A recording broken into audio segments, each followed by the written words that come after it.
Have you ever thought about how unlikely the Bible can be? No, I'm not talking about Noah and the flood or Moses parting the Red Sea. These are incredible stories, but it's not what I mean.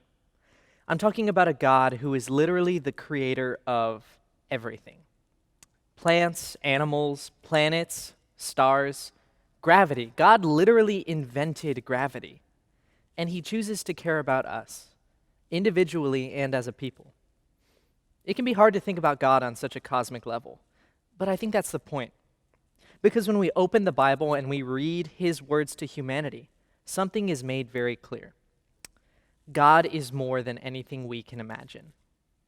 God knows this, and he wants us to know it too. He tells us through Moses when he gives the first and second commandments. There are no gods but God, and no man-made idol can replace God. But a lot of things in the Bible are easier said than done. We can say God is bigger than anything we can imagine. We can say we don't worship anything but God. But do we believe it? Do we actually live it out? In the Bible, we see people have their faith tested in really dramatic ways. There's a right way and a wrong way. And when we open the Bible, generally we're able to figure out which is which. But nowadays, telling right from wrong is a little bit different and almost harder. One of the newest, biggest threats to growing in faith is an unlikely one: distraction.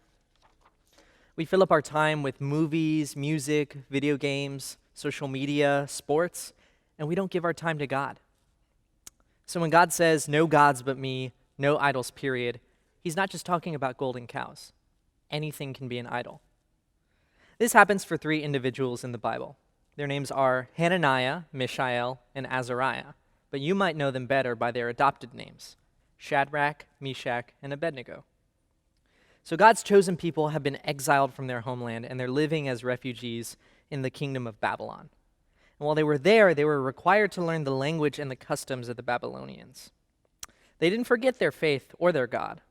They offered the minimum amount of respect required not to make their presence offensive. But this wasn't enough for the king, so he has this giant statue constructed, and he commands all his people and all of his officials to bow down before it. Shadrach, Meshach, and Abednego refuse to do this, and they're brought before the king to face punishment. The king tells them to bow down before him, or they will be thrown into a fiery furnace. The king has created a god for himself, but this isn't the idol that Shadrach, Meshach, and Abednego are faced with. They're at a disadvantage. Not only have they lost the home court advantage, but now they're at the mercy of a potentially murderous king. Their idol is not the statue. It's their lives. Think about it. If they bow down, they're not going to bow down because they want to worship the statue. They're going to do it because they don't want to die. They have the chance to desert their faith in God and save themselves. But if you turn to the book of Daniel, chapter 3, verses 16 through 18, we see that despite being in exile, despite being at the mercy of a murderous king, this is not what they choose to do. This is their response to the king. Shadrach, Meshach, and Abednego replied to King Nebuchadnezzar, "We do not need to give you a reply concerning this.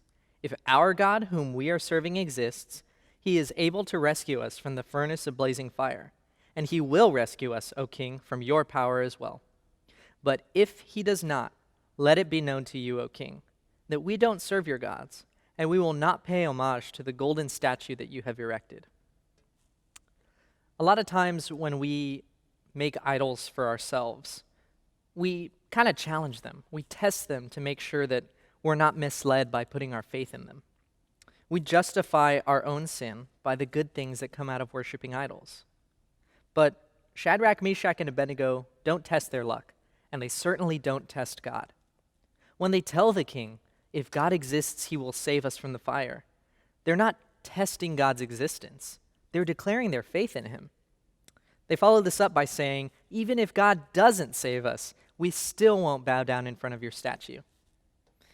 By saying this, Shadrach, Meshach, and Abednego are telling the king, God is God, whether you believe it or not. This is one of the hardest parts of choosing to follow God. We have to have faith in a God that we can't see or ever hope to fully understand. We choose to believe in his goodness even when bad things happen to us. For Shadrach, Meshach, and Abednego, this meant possibly dying in a furnace. But for us, this is a message of hope. Because we can make statues, we can make skyscrapers or stadiums, and we can make those our place of worship. But we build with natural things, things that come from the earth, like wood, bricks, or metal. But our God is not natural. He is supernatural. His ways and thoughts are far beyond our own ways and thoughts. He is more than all of our joys and all of our sorrows. He is more than any idol we could ever hope to build on earth.